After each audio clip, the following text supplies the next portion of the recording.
Alright, this will be the final installment for the correct timing of this double-aught screw machine. And I know that for a fact because I paid money. That's right, I paid Benjamins for somebody with far more experience to come out here and look at it. And within about a minute of him looking at it, he told me that the turret was out of time because of this gear right here. So the reason it's out of time is because I pulled this turret off, and at some point between me pulling this off and putting it back on, this gear must have rotated about 2 teeth, and that was just enough to totally screw this turret over. And it's been like that for about 2 years. 2 years. And I was able to run one order of parts with it like that before everything just turned into a dumpster fire. So currently it is all in time. This notch right here on the gear indicates 0. And that was not there. It was probably like right here. So every time it would index, it wouldn't index all the way, and so it would be varied in the positioning of the turret, which means my parts were all over the place on the overall length. So that is solved. That is solved. I also asked him, there was 2 of them, I asked both of them why my cam lever here would jump really high when it indexed. And he said that's just what this machine does. The cam that they cut is a little short, so it jumps a little higher. But he said that's just how these machines are of this vintage. They did not. Well, let's see. They haven't seen one with the electrical cabinet facing this way. And from what I asked him, he said this is a late 50s machine. And they sure don't make them like this anymore. So I finally have somewhat of a date on it. Usually the catalogs in like the early 60s also look exactly like this, except the electrical cabinet is facing like this, up against it like that. So that is what they told me with that one. I also asked him about my throwout gear, or the cam, that guy. Where's my finger? This one right here. He said that is the correct position, 180 from where it engages into the turret locking pin. So the books I have were wrong, so that's not helpful, right? So it took them about an hour and a half to retime everything. They were quick. They were quick. They had to take this whole cover off. They took out the gib key. They pulled the turret back and lifted it, rotated the gear, put it back down, threw everything back together again. And it is correctly timed to what my setup sheet says. So right now the setup sheet, they want it at 240 RPMs, and I have the correct gearing on it as well. So all of this feed gearing is per the setup sheet, and I told him I was running it at 120, and he said that you only use that speed if you want a really long run time on these. But other than that, these always run at 240. They just love going fast, which kind of terrifies me, using just a VFD to power it. And he was explaining about a different spindle brake that goes in here, but I don't have that, so we're just going to have to deal with it. Put up or shut up, basically.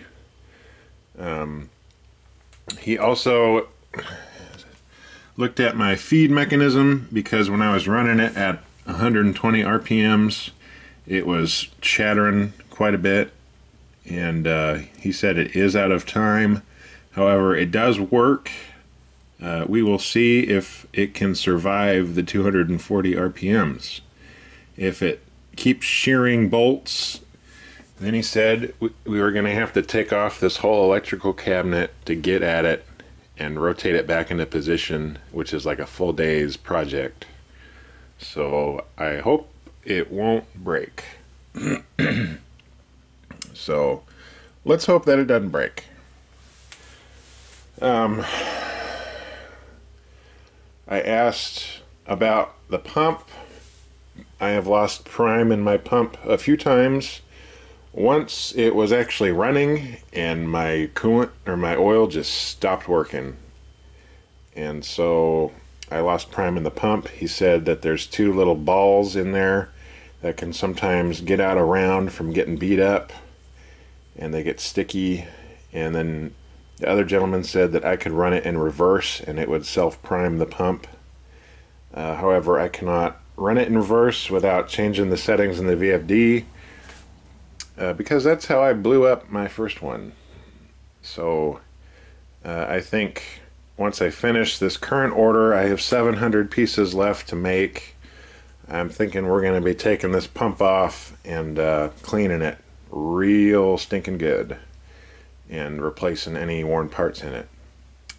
The breakdown just shows the pump as one whole unit. There's no parts diagram for it, so I'm guessing I've had it apart before, and it's actually a gear driven. There's two gears in here, and when they spin together they create the suction, and then that's what the oil goes through and all that. So everything on it looked okay when I pulled it apart, but yet again it's been sitting there all gummied for like 5 years, neglected. Now it's approaching 7 years, actually finally getting some use, so it's probably just a little sticky from sitting, but I guess we'll deal with that problem as it comes. The gentleman also recommended that I make a keeper, or just a sleeve that goes on here, because with the increased speed, this plate can actually walk out and prevent the turret from rotating. So previously this had the deep hole attachment, deep drill attachment, and it would actually be a fork that goes over there and it pushes up against this pin. But he said that a lot of old timers just throw this one on there and then lock it. So we turned that real quick on the old Atlas and drilled and tapped it for a 1/4 28 thread, and then Loctited it in place, so it ain't going nowhere. You know, looks snazzy. Oh, now when it actually rotates, this all lines up. So now I can index my turret and I can rotate my turret any which way I want. So that is nice. Everything is still behaving. I have yet to make any parts on it yet. I am curious to see how much of a disaster that's going to be. I did ask him how he set his box tools. He would put Dicom on the rollers, bring it in without any coolant or oil, and then he would observe the rollers touching the part or the material that's spinning. That's what the Dicom's for, to help you look at that. So I might have to try that along. Well, yeah. All right. The last hurdle is this lock washer right here. I have some on order from Lester Detterbeck. I also have another box tool roller set along with it because they have a $50 minimum. So that is my last part. I'm waiting for this thing, and I cannot run it as it is now because this nut likes to back off as it's running because it's running so fast. And once this nut backs off, then this gear doesn't mesh with the gear over here, which prevents this locking pin from actuating, and it's not fun.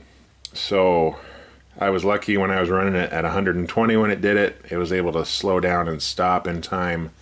However, going this fast, you better watch your hands around this thing. So once I get that lock washer in, I already tried going through McMaster to get one, but it's a specific brown and sharp looking one for this bearing nut. I'm sure I could have gotten by with something else, but I'd rather just go with the factory stuff.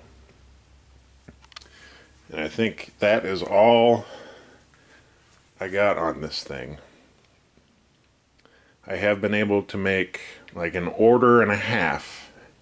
So this thing has made me money. It's made me money. It hasn't paid for itself. It's just about paid for the electricians who came out and wired it up. That's about it. So I've gotten my money back in that aspect, but not all the tooling and, you know, sweat, blood, and tears over it. They were kind of impressed with it being up on the feet. They thought that was interesting. And as soon as the guy came up to it, he started trying to push the buttons, and I was like, oh, no, no, no, no. It's those light switches. And he just kind of looked over at me like, you know, like, what the hell do you mean? And I was like, it's VFD powered. So they have never seen one wired in like this. However, they were impressed with how clean it was and that it functioned. So that's a plus for me, I suppose. But anyway, I'll turn it on, just the feed, or just the drive shaft, so you guys can see how fast it is and how it should index, finally, after 3+ years. So, alright, here we go.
Now, since they completely took this apart and he did set it back to right where it was, I'm still going to have to make adjustments on my part to make it good.